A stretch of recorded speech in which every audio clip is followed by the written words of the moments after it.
नमस्ते। आज एक बहुत ही ज़रूरी सवाल पे बात करते हैं। एक ऐसा सवाल जो भारत में अपना करियर शुरू करने वाले लगभग हर किसी के मन में आता है कि एक शुरुआती सैलरी में पैसों को कैसे संभाला जाए और अपना भविष्य कैसे मजबूत बनाया जाए। सुनने में तो ये थोड़ा मुश्किल लगता है ना, कि 30,000 की सैलरी से कोई करोड़पति कैसे बन सकता है। लेकिन चलिए देखते हैं कि इसमें कितनी सच्चाई है और ये कैसे मुमकिन हो सकता है। अच्छा, बड़े सपनों से पहले जरा जमीन पर आकर असलियत को देखते हैं। दिल्ली जैसे बड़े शहर में अगर कोई अकेला रहता है तो किराया, आना जाना और खाने पीने जैसे जरूरी खर्चों में ही उसकी शुरुआती सैलरी का 60% से ज्यादा हिस्सा चला जाता है। तो सवाल ये उठता है कि सिर्फ गुजारा करने से आगे बढ़कर असल में फाइनेंशियल सक्सेस कैसे हासिल की जाए। इसी सफर के लिए ये रहा हमारा आज का रोड मैप। हम वेतन की तंगी को समझेंगे, फिर 50-30-20 नियम की बात करेंगे, अपना सुरक्षा जाल बनाएंगे, करोड़पति बनने की राह देखेंगे और अंत में समझेंगे कि क्रेडिट कार्ड दोस्त है या दुश्मन। तो चलिए सबसे पहले इसी पॉइंट पर गहराई से बात करते हैं और समझते हैं कि ये सैलरी वाला पेज आखिर है क्या और पैसा जाता कहाँ है। अब ये टेबल देखिए, ये असल कहानी बताती है। किसी भी बड़े शहर में अकेले रहने का मतलब है कि पीजी या शेयरिंग फ्लैट का किराया, पब्लिक ट्रांसपोर्ट और खाने पीने पर ही लगभग 16,000 रुपये तो आराम से खर्च हो जाते हैं। और ध्यान देने वाली बात यह है कि ये तो सिर्फ बेसिक मतलब एकदम जरूरी खर्चे हैं। इनके बाद बचत और दूसरी चीजों के लिए पैसा बचता ही बहुत कम है। लेकिन यहां घबराने की कोई बात नहीं है, क्योंकि इसका एक बहुत ही सिंपल पर जबरदस्त सॉल्यूशन है जो पैसों पर पूरा कंट्रोल पाने में मदद कर सकता है। और वो सॉल्यूशन है 50-30-20 का नियम। यकीन मानिए, ये एक गेम चेंजर हो सकता है।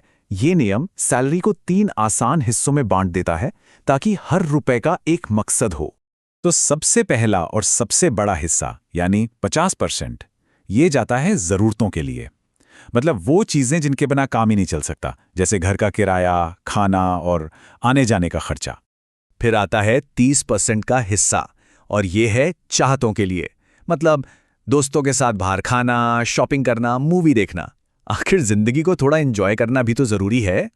और अब आता है सबसे सबसे जरूरी हिस्सा, आखिरी का 20%।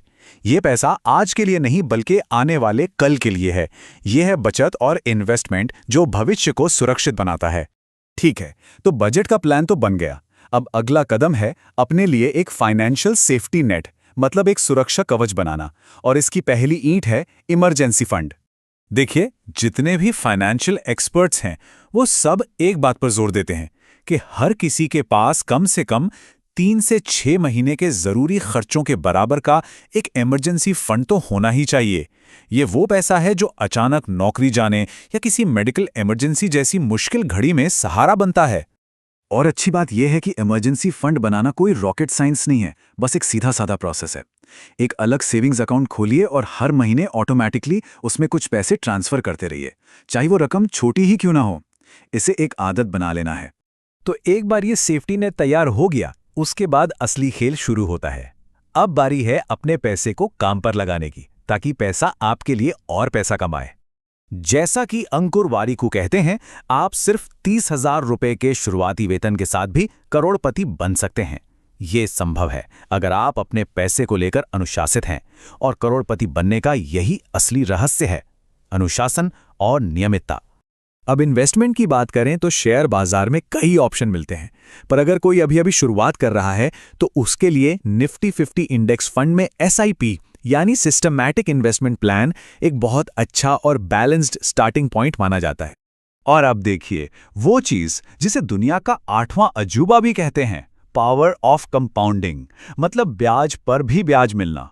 स्क्रीन पर देखिए, सिर्फ 6,000 रुपए की मंथली SIP 30 साल में 1 करोड़ से ज्यादा बन जाती है। यही है लंबे समय तक टिके रहने का जादू। चलिए अब एक ऐसे फाइनेंशियल टूल की बात करते हैं जो 2-धारी तलवार की तरह है। ये दोस्त भी बन सकता है और सबसे बड़ा दुश्मन भी। जी हां, बात हो रही है क्रेडिट कार्ड की। कभी सोचा है कि ये क्रेडिट कार्ड कंपनियां आखिर इतना पैसा कमाती कैसे हैं?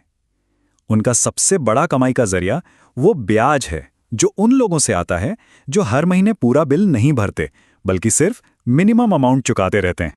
तो देखिए, क्रेडिट कार्ड को इस्तेमाल करने के 2 बिल्कुल अलग रास्ते खुलते हैं। एक है मिनिमम ड्यू का जाल, जो कर्ज में डुबो सकता है, और दूसरा है स्मार्ट यूजर का रास्ता। अगर हमेशा पूरा बिल टाइम पर चुकाया जाए तो 0% ब्याज लगता है और क्रेडिट स्कोर भी मजबूत होता है। ये स्कोर एक तरह का फाइनेंशियल रिपोर्ट कार्ड है जो आगे चलकर होम लोन या कार लोन लेने में बहुत मदद करता है। तो अगर क्रेडिट कार्ड को अपना दोस्त बनाकर रखना है, दुश्मन नहीं, तो ये कुछ सुनहरे नियम हैं जिन्हें गांठ बांध लेना चाहिए।